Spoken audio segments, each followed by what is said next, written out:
Good morning. आज हम 12th में उसी के आगे पढ़ेंगे जो हम बता रहे थे। रोग से कम रोग कितने प्रकार के होते हैं, संक्रामक रोग क्या है, असंक्रामक रोग क्या है। उसी कैटेगरी में आज हम पढ़ेंगे जीव विज्ञान व संक्रामक रोगों का नियंत्रण कैसे किया जा सकता है। तो इसमें 3 टॉपिक है, जैसे परजीवी विज्ञान, पैरासिटोलॉजी।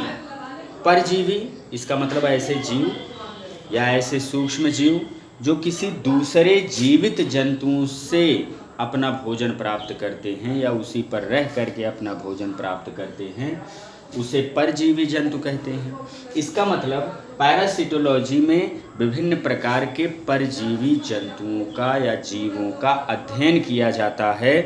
ये भी जीव विज्ञान की एक शाखा है कि जिसमें परजीवी जीवों का अध्ययन किया जाएगा और वो कौन सा रोग उत्पन्न कर रहा है इसके बारे में अध्ययन करना परजीवी विज्ञान कहलाता है। यानी जीव विज्ञान की वह शाखा जिसमें हम परजीवियों एवं उनसे संबंधित रोगों का अध्ययन करते हैं उसे हम परजीवी विज्ञान कहते हैं।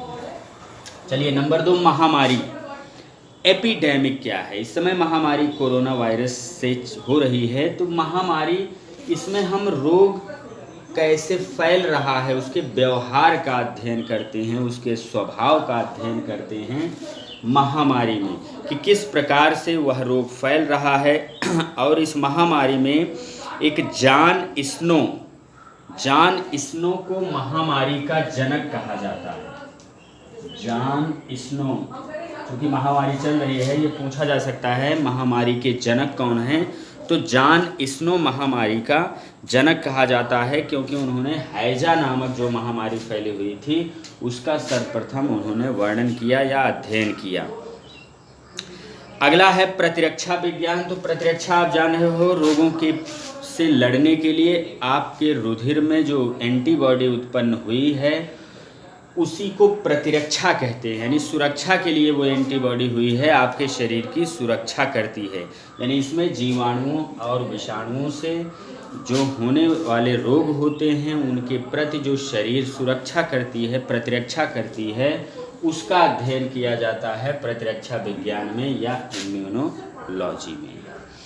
अब हम जानेंगे कुछ रोगों के बारे में जो मानव में सामान्य रोग होते हैं। तो नंबर 1, विषाणु जनित रोग। यानी विषाणुओं द्वारा, मानव में विषाणुओं द्वारा कौन से रोग होते हैं। पहला कॉमन है जुकाम, कॉमन कोल्ड, जो कि राइनो वायरस द्वारा होता है। 3 हेडिंग में आप लिखोगे, संक्रमण, लक्षण और उपचार। तो संक्रमण का मतलब एक रोगी व्यक्ति से दूसरे व्यक्ति में यह जुकाम कैसे पहुंचता है, सभी लोग जानते हो। खांसने से, छींकने से, ऐसे मान लीजिए नाक आपने टच किया, फिर उसके बाद हाथ में लगा वायरस, फिर वायरस जो है आपने खिड़की, दरवाजे, रुमाल, तौलिया, इन सब को टच कर लिया, तो जो अगला स्वस्थ व्यक्ति इसको टच करेगा और नाक इत्यादि तक अगर पहुंच गया तो ये संक्रमण का एक माध्यम है, इसके द्वारा यह संक्रमण होता है। लक्षण क्या दिखाई देंगे, यानी सिम्टम्स क्या होंगे कि जो आप उस रोग के होने पर जो आपके शरीर में बदलाव क्या होंगे। तो आपके शरीर में बदलाव, तीव्र सिर दर्द आप जानते हो, गले में दर्द, खराश होती है, नाक से म्यूकस रिलीज होता है यानी नाक बहने लगती है। तो ये सब इसके क्या हैं, लक्षण हैं। उपचार, जुखाम का कोई उपचार नहीं है, 3 से 7 या 8 दिन में यह बिल्कुल ठीक हो जाता है। यह फेफड़े में संक्रमण नहीं पहुंचाता है।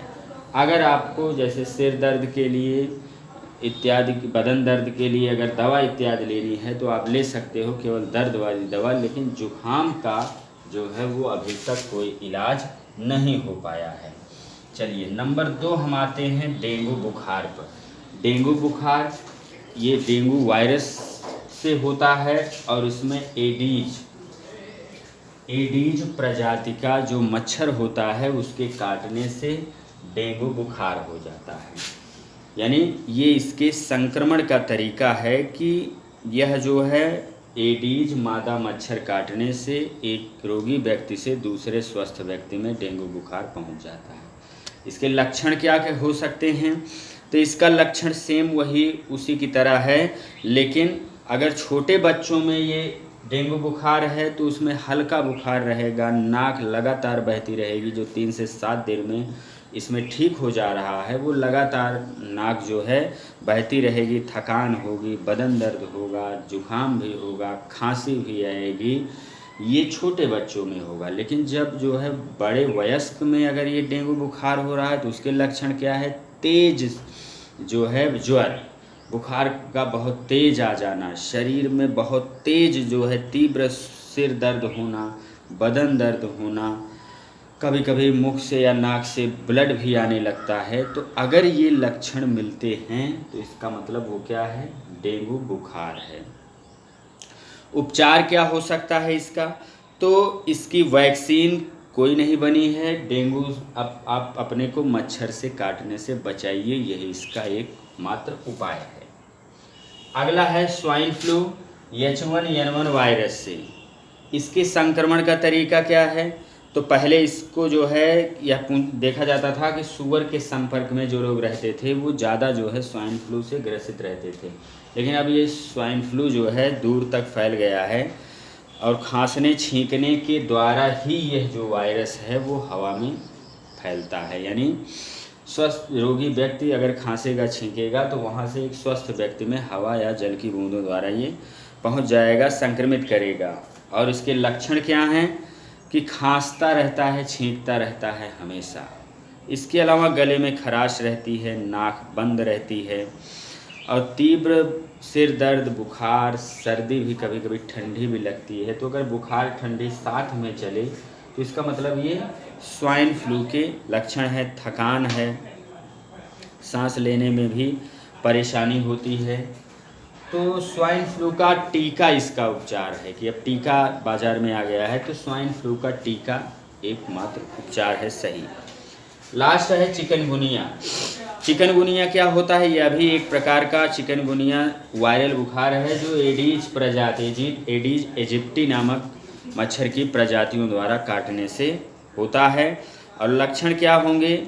सेम उसी स्वाइन फ्लू की तरह या डेंगू बुखार की तरह होंगे। सिर दर्द, बदन दर्द, जोड़ों में सूजन एक नया लक्षण है कि जोड़ों में क्या हो जाएगा? सूजन उत्पन्न हो जाएगी। और इसके अलावा जो है बुखार भी होगा, जोड़ों में दर्द होगा। यानी मेन जो है इसमें जॉइंट पेन है, जोड़ों में दर्द और तेज बुखार है। ये चिकनगुनिया का एक लक्षण है। इसकी भी कोई दवाई नहीं है, लेकिन अगर दर्द हो रहा है तो उसके लिए एक दवा दी गई है आइबुप्रोफेन।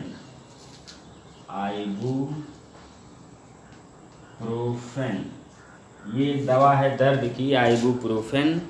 और पैरासीटामॉल जान ही रहे हो बुखार की है। तो ये इसके लक्षण इस डेंगू बुखार से मिलते हैं, ना कि स्वाइन फ्लू से। तो यही इतना वायरल जनित रोग हैं। कल कुछ और वायरल जनित रोगों के बारे में चर्चा करेंगे। तो जितने लक्षण बताए गए ये आप अपने माइंड में रखिए और इसको याद करिए। Thank you.